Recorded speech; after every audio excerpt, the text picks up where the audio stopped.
Rise for the Pledge of Allegiance. I pledge allegiance to the flag of the United States of America and to the republic for which it stands, one nation, under God, indivisible, with liberty and justice for all. I want to welcome everybody here this evening. Clerk of the Board, can we have the roll call? Chair Quila. Here. Vice Chair Bangs. Here. Commissioner Wakua. Here. Commissioner Webb. Commissioner Webb is excused. And Commissioner Thompson. And Commissioner Thompson is excused. All right, first item is the agenda approval. We had an opportunity to review the agenda during our work session. Do we have any questions or comments, or are we ready for a motion? I move to approve. I second. Moved and seconded to approve the agenda as presented. All those in favor signify with an aye. Aye. Aye. All those opposed? Okay, motion carries. First is business from the public. It's an opportunity for anyone to give a 2-minute presentation about any item on the agenda, except for public hearings or any topic of county concern that is not on the agenda. Clerk of the Board, are there any members of the public signed up to speak remotely? No, there are not. Okay. And I do have some cards for folks that are here in person. And first is Jackie Sanchez.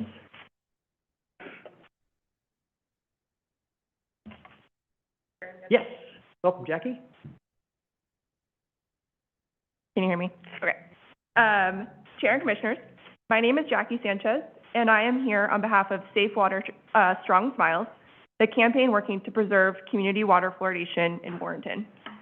I appreciate that this body has already discussed some of the concerns about the access to voting for this measure, but tonight I want to focus on 3 points related to the issue itself.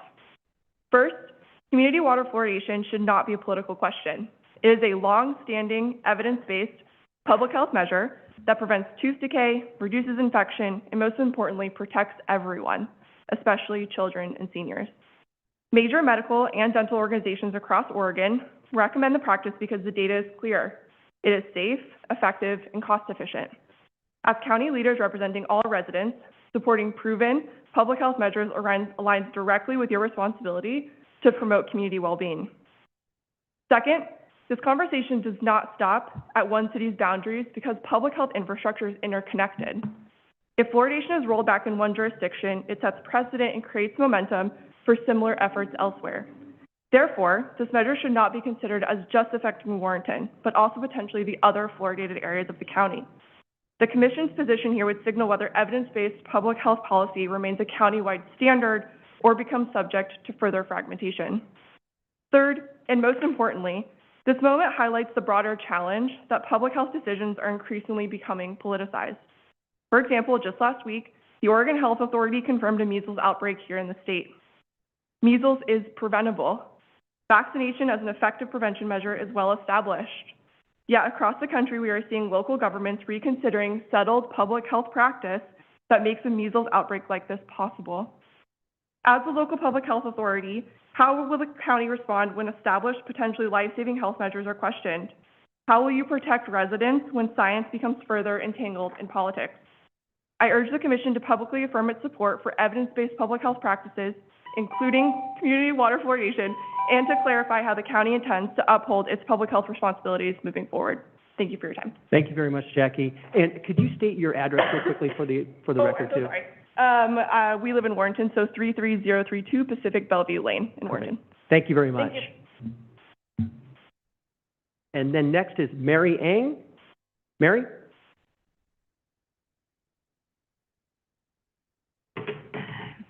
Hi, Council. It's a pleasure to see you. I wanted to talk about arthritis recovery in the context of the way that when you have a condition, you can visualize it so much more, and it makes me so much more compassionate to issues surrounding ADA. I recently have been told I need knee surgery for my arthritis, and I've had a lot of pain, so if you don't see me, don't worry about me. But when we have these issues of the threats of sidewalk clearance lawsuits, I don't know if it's DiLorenzo from Portland, but he sued Multnomah County to get sidewalk clearance for disabled people. Somebody has been threatening the city. I think we need to look at disabilities of everyone, including homeless people or houseless people, if you prefer to say that.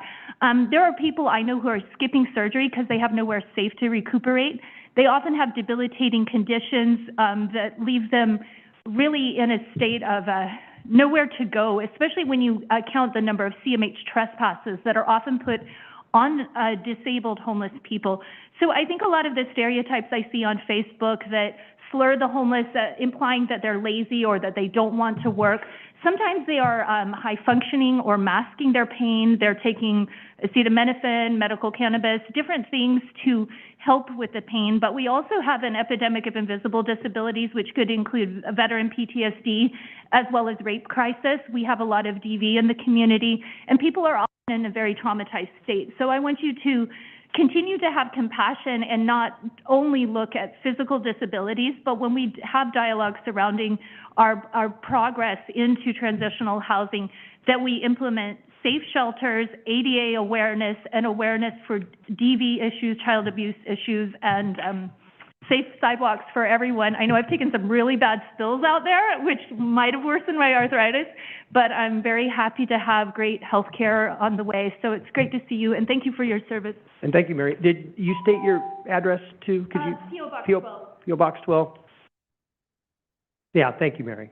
Appreciate your comments. Next is Brad Pietzig. Hi, welcome, Brad.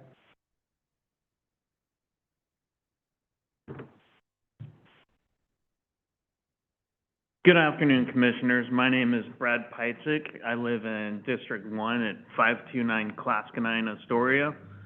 A recent comment made by Commissioner Webb, which I only reference as a catalyst, made me realize how out of touch the county can be with its veteran population. Veterans make up roughly 10% of Clatsop County, yet the systems meant to support them remain thin and overstretched. I want to acknowledge and applaud the county's effort to hire a second full-time veteran services officer. That is an important and necessary step, and I appreciate the recognition that one contracted VSO is not enough for a county of this size. But staffing alone won't address the deeper disconnect. What's missing is a consistent, informed, veteran-centered voice in the county decision-making. That's why I believe it is time for Clatsop County to establish a Veterans Advisory Council, a group of local veterans and community members who can provide ongoing input, perspective, and accountability.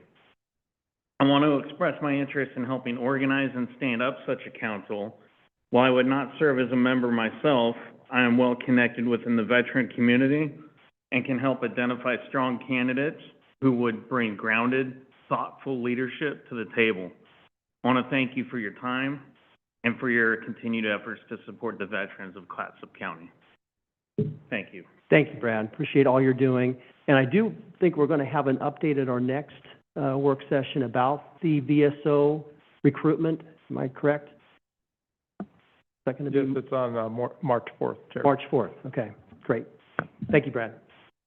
Do we have anybody else here this evening that would like to participate in public comment? Okay.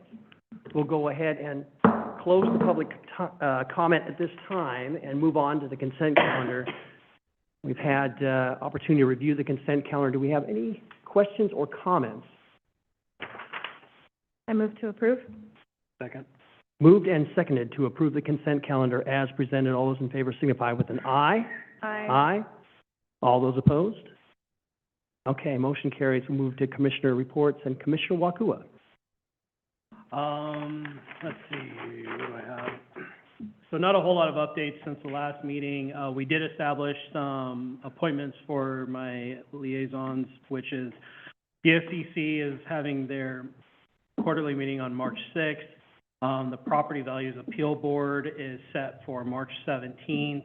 And we have material that was just issued a few days ago for the meeting coming up. And then our CEDAR board meeting is March 31st. We did get an email yesterday from CEDAR regarding next week on the 3rd. There's a Clatsop County Job and Career Exploration Fair, and that's at the Seaside Convention. Usually a really good turnout. I think as of right now, there's been 600 plus students that were invited, over 700 plus employers or job seekers were notified of it as well. And notices have been sent all the way down to Tillamook. So It's a great opportunity for students to be able to ask questions, learn about potential career choices, and for information to be passed on. So if you know anybody looking for a job or wants to learn about a new career, send them down to Seaside on March 3rd. Great. Awesome. Yeah, thank you very much, Commissioner Wakua. Commissioner Banks.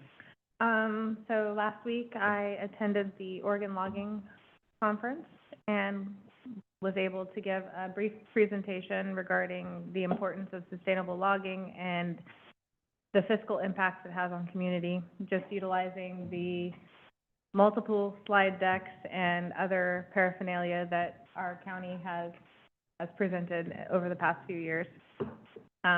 It was an enjoyable experience.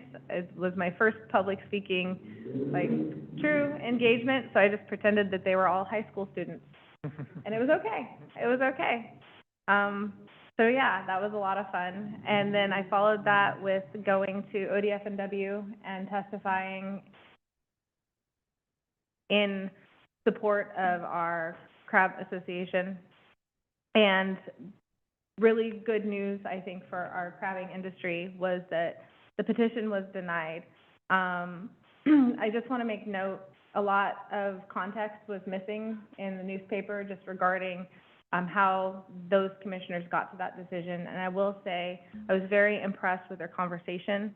They are already pursuing a habitat conservation plan for the fisheries in order to achieve take permits for the crab industry specifically.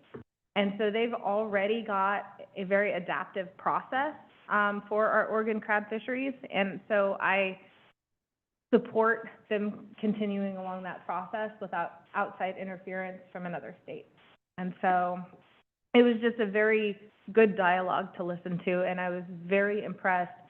There were close to 100 crabbers that had arrived to give testimony, and to take a day off your crab boat and to lose a day of income in order to testify and protect your industry, it was impressive. I was really grateful to see that commission listen to the people, but also just honor the current process that they are on. So it was a good experience. I'm glad that I was able to participate. Moving from that, we are currently discussing contract negotiations for our unrepresented for the Northwest Senior Disability Services. So that will be our next meeting. We did, as previously discussed, we came to a conclusion for our represented Northwest Senior Disability Services individuals, folks that work there. From there, I've been at the Capitol a couple times in the past week. I testified for the sustainable logging bill, and I think that there's a misunderstanding about what that bill is. Really, it's all it is for ODF, for when they give us a revenue target, that they hit the target.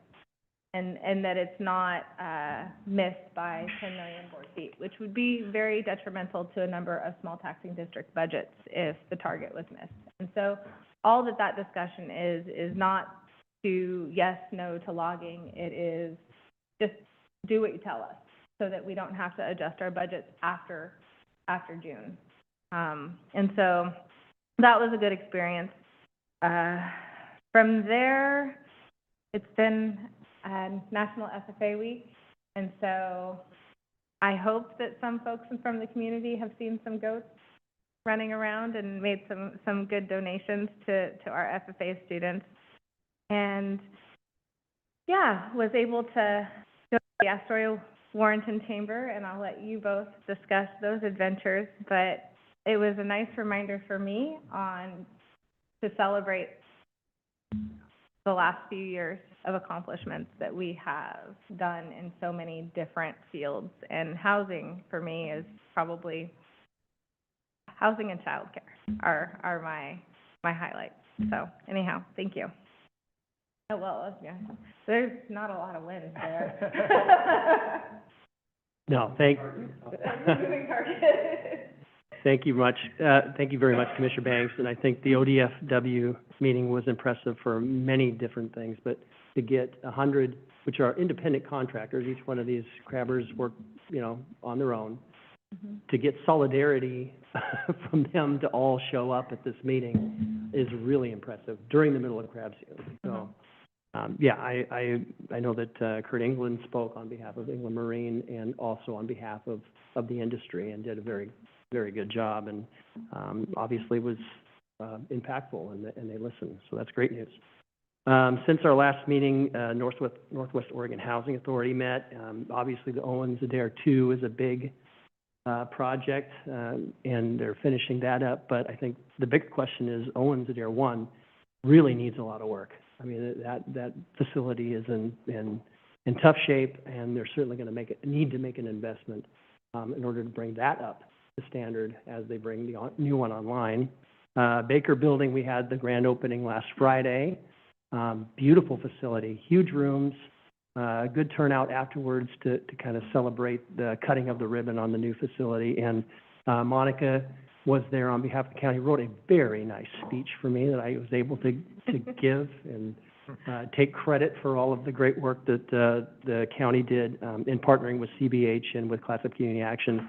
But that's a huge achievement to bring 32 new supportive housing units online. You mentioned the chamber breakfast.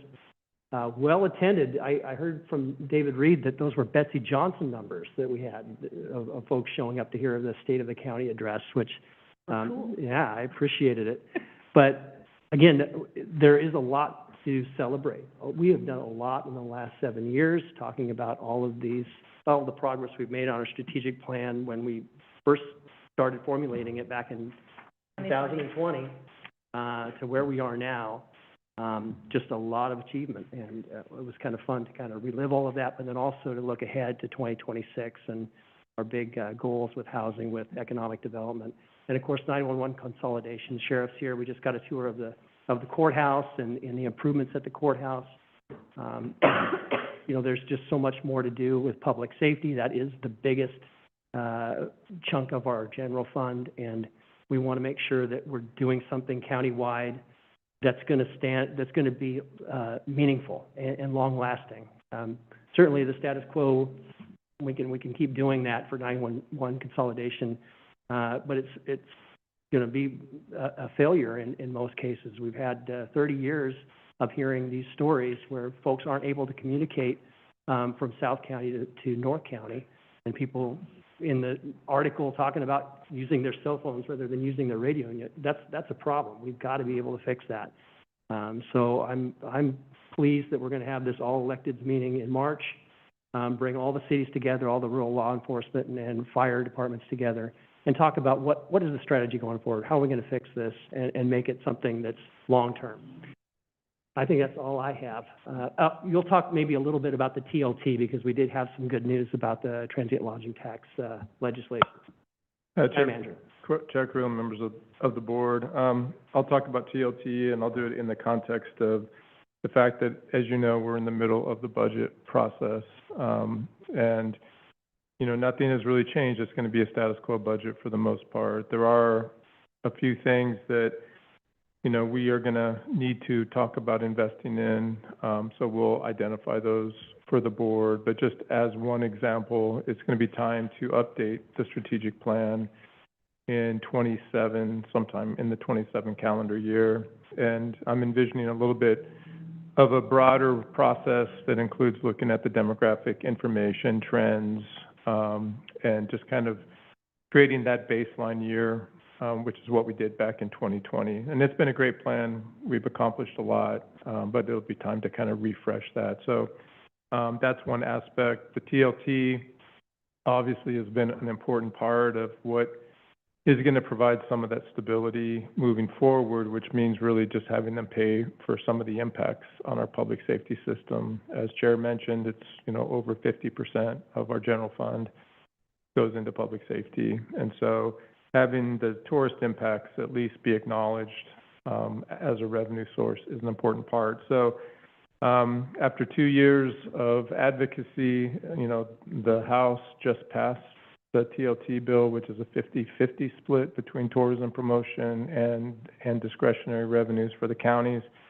For us, that does make a big difference. But part of our commitment also was to reassess the rate. So if the Senate does pass it, if the governor signs it, then at some point in the summer, we'll come back to the board and talk about what the options are to reduce the 2-cent countywide rate to some modifier thereof. So, but the budget is going to be tight again, and I just want, we aren't trying to grow the reserves. We're just trying to maintain where we currently are because we did extend the runway a little bit. But there's always things that are on the to-do list, as you know. So, the other thing is that we will be coming, and this is related to the TLT, on March 11th, I'll be coming to a work session to talk about the fire agency TLT distribution.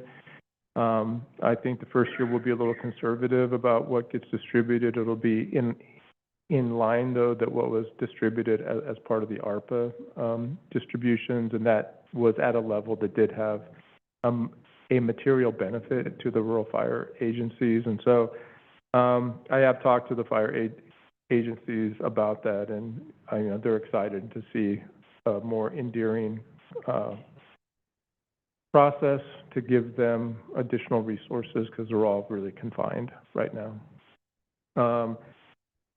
And then I just wanted to mention, as part of the TLT too, is that there's conversations with the area DMOs that will be coming up in the coming months. We had our first discussion this morning, but we really want to network with the DMOs and use that tourism promotion money for the highest and best purposes, and having them guide us on really what those are, because it's all about getting bed nights, and we want to support the industry as we go through this. So it was a good beginning to a much longer conversation.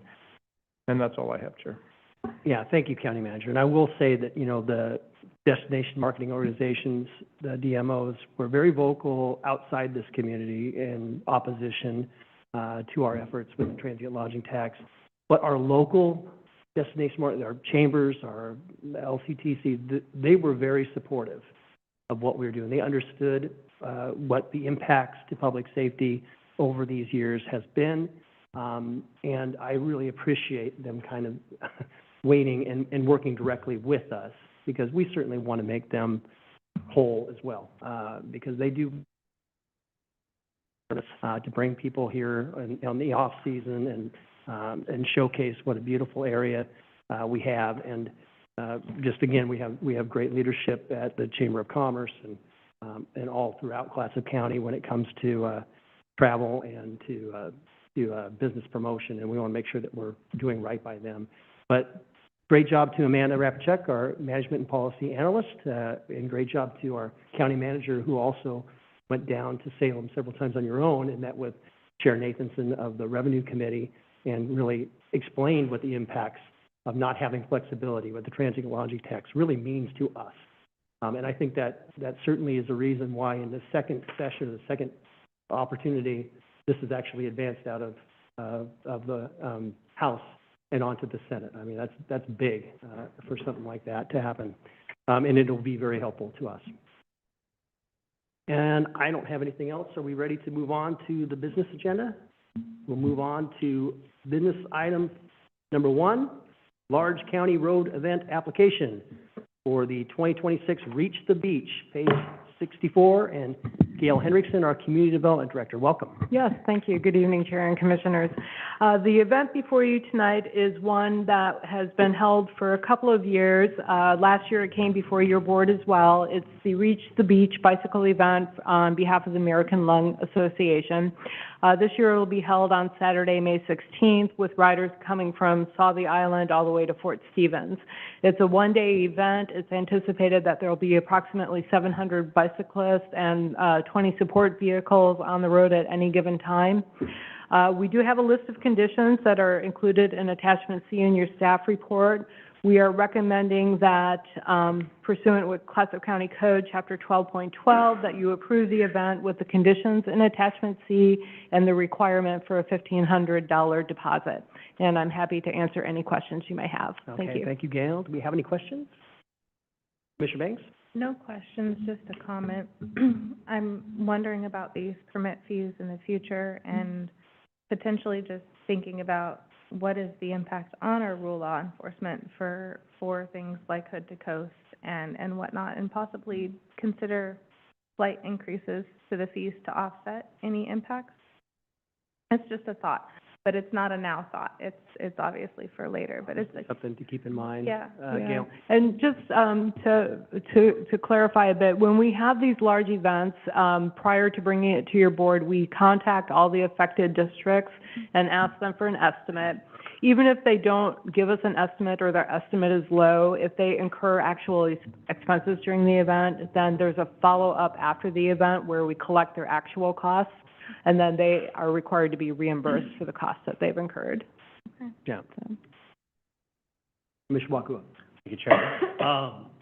Not specific to this event, but the Sheriff's Department, I volunteer for the Hood to Coast, and what I've seen in the past few years of doing it, that there is a disconnect of communication, I think, from the event organizers and perhaps some of the participants that are in the event, to the point that when we volunteer, for example, the Underwater Sheriff's Department, that recovery team that I'm with, we cover a section of the logging roads with our ATVs, and there's many times where the people partaking in the event don't realize the extent of how warm and potentially difficult that portion of the run can be. So a lot of times they're looking to us for assistance, whether it be water, a ride, shade, things like that, and we can't offer it to them, but there's no water stations that are set up by the actual organizers themselves during that event. We've tried to communicate it, and I know this is a different event. I just want to make sure that, the organizers are being very transparent with the people in the race that, when we set up this deposit fee, that we're not actually supplying any additional assistance. We do it voluntarily, but obviously, if there was something that was demanded of us, there would have to be an incurred expense associated with that. And so I feel like, just something worth noting. Want to make sure that that gets communicated well, that's all. No, that's good, Commissioner Wakua, and part of this negotiation can include maybe some of this as well. Yeah. Yes. And Hood to Coast will be coming in probably in the next few months for their approvals as well. So we'll make sure once we receive their application that there's increased communication and that your concerns and observations are relayed on. Yeah. Yeah, good to have that in advance. And I don't think we've had any real issues with the Reach the Beach event. I think it's been a pretty well-run, organized event, and Yeah. Any other comments? Are we ready for a motion? I move to approve the county road event application for the 2026 American Lung Association Reach the Beach event, Saturday, May 16th, 2026, as submitted with the recommended conditions of approval listed in Attachment C and a deposit amount of $1,500. I'll second. Moved and seconded to approve the county road event application for the 2026 American Lung Association Reach the Beach event on Saturday, May 16th, 2026, as submitted, with the recommended conditions of approval listed in Attachment C and deposit amount of $1,500. All those in favor signify with an aye. Aye. All those opposed? Okay, motion, thank you very much, Gail. Next, you're staying. Yes, I am. Public hearing, ordinance 26-05, administrative variance process and modifications to approve applications on page 85.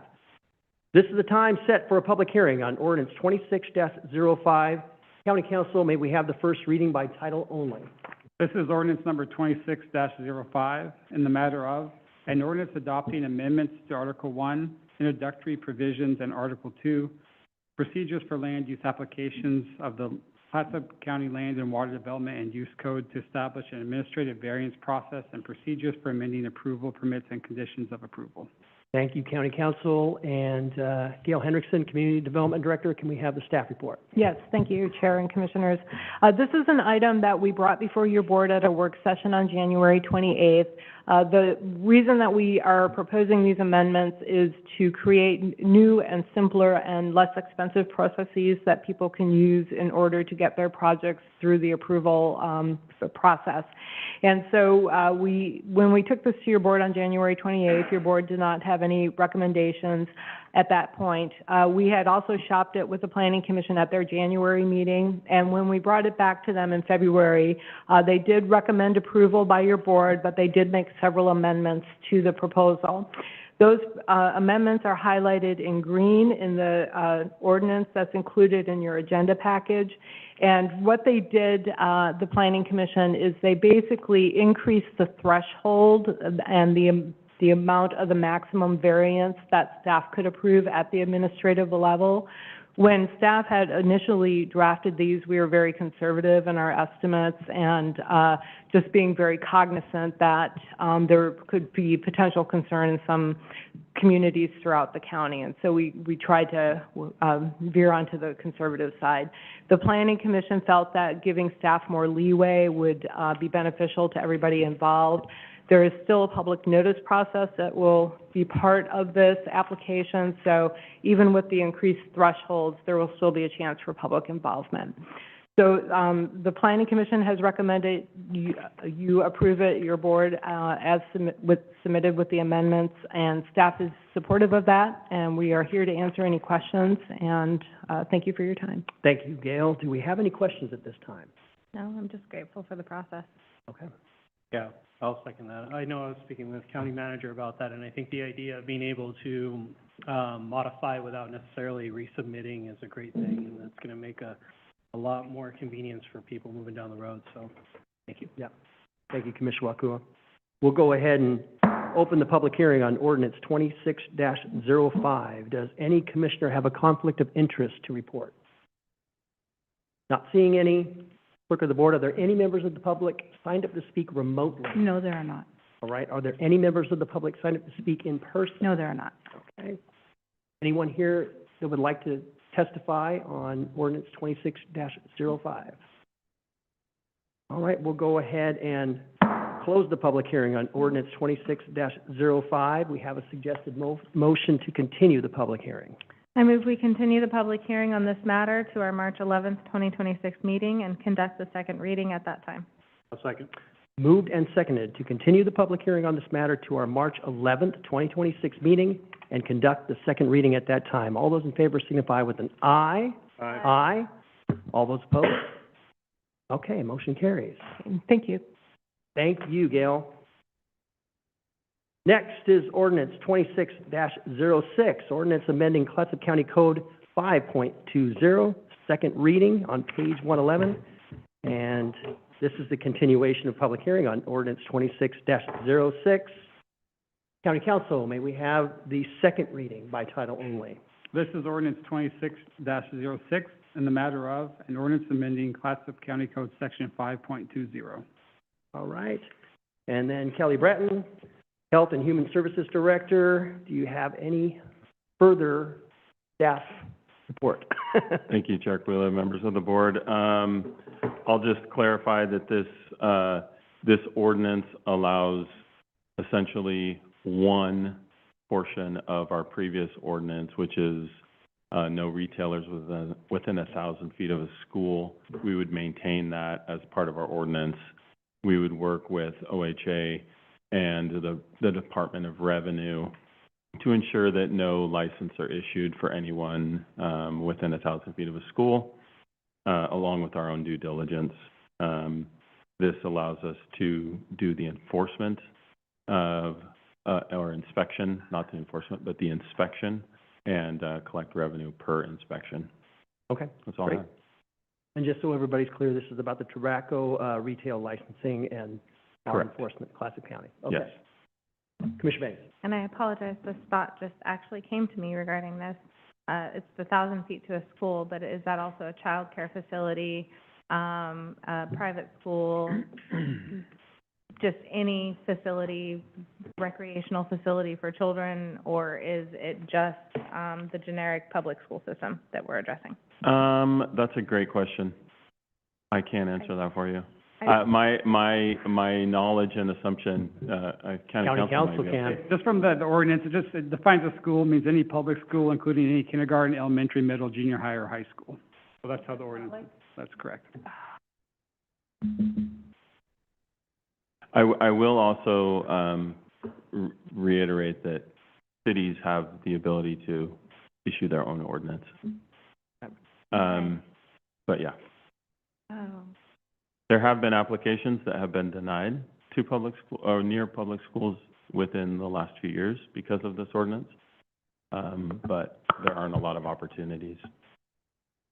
So, Commissioner, go ahead, County Manager. Chair Quillen, members of the board, what I would say is, with that thought, we can reconsider, I mean, we can It'd be good to, consider that at a future date, to see if there is expansion opportunity of the definition. But what I would suggest is to move forward with the second reading today, and then we will revisit the definition. Part of this is that this is part of a transition to have us fall under the Oregon Health Authority's guidance, and so we can take another look at that. can I ask, though, if we do make a redefinition, would it have to come back in the form of another public hearing? What I'm suggesting, Chair, is that we deal with that as part of a separate amendment process to the ordinance, not as part of this one. So we would be coming back at some point with, I mean, if there is a pathway to actually expand it, which I think we have to just We'd have to find do a little research Yep. to find that out. But that can be done as part of a second ordinance amendment. Okay. But this would allow us to then move forward with the transition to the state. Mm-hmm. So, thank you. Commissioner Banks? Just a follow-up question, is this, I would like to place this on the rolling agenda. Mainly just because, is this an exploration that we have to do with CFM to potentially, amend state law, or is, I mean, everyone kind of knows how protective I am. Chair and Vice Chair, members of the Commission, I think we just need to do a little research onto what the parameters of a definition change would be, and whether there's even a reference to an existing state law. We just haven't looked at that element of it, so we can come back. I would just suggest that is something we can come back and deal with as a second item. Yeah. I agree. And it's important that we move the transition along, for our staff. And, To the so, Oregon yeah, state. it's already been done. Yeah. All right. We will go ahead and open up the public hearing. Clerk of the Board, are there any members of the public signed up to speak remotely? No, there are not. All right. Are there any members of the public signed up to speak in person this No, evening? there are not. Anyone here that would like to testify on ordinance 26-06? All right, we'll go ahead and close the public hearing on ordinance 26-06. And do we have any discussion, or are we ready for a motion? I left you with two questions. Yeah, you did. Just further discussion, I do want our board to explore, amending at a later date to more fully encompass our locations involving children, both recreationally and private school. With that, I move to adopt ordinance 2606 as presented. Second. Moved and seconded to adopt ordinance 26-06 as presented. All those in favor signify with an aye. Aye. Aye. All those opposed? Okay, motion carries. And we don't have anything else on our agenda. Thank you, Kelly. Thank you. We don't have anything else on our agenda this evening. Does anybody have anything for the good of the order? I found more work for us. All right. Courtney's got more work for us. All right.